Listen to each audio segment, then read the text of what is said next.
డాకు మహారాజ్ తెలుగు ప్రేక్షకులలో భారీ చర్చకు లోనే కొత్త ఏడాది విడుదలైన తొలి చిత్రాల్లో ఒకటిగా నిలిచింది.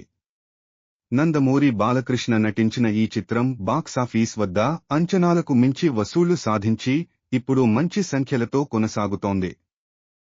ఇప్పటివరకు 2 రోజుల్లో మంచి వసూళ్లు సాధించిన ఈ చిత్రం కొత్త రికార్డు వైపు దూసుకెళ్తుంది. ఈ చిత్రం ఇప్పుడు 50 కోట్లు మైలురాయిని చేరుకునే దిశగా ఉంది.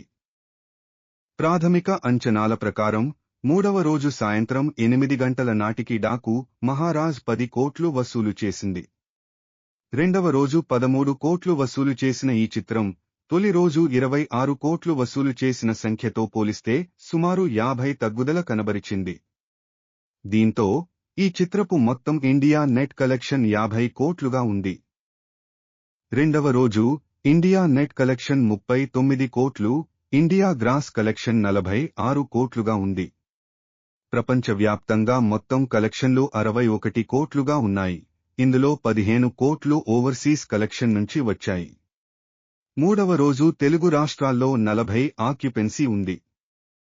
డాకు మహారాజ్ చిత్రంలో నందమూరి బాలకృష్ణతో పాటు బాబీ డియోల్, ఊర్వశి రౌతేలా, శ్రద్ధా శ్రీనాథ్, ప్రగ్యా జైస్వాల్, ప్రకాష్ రాజ్ ముఖ్య పాత్రల్లో నటించారు.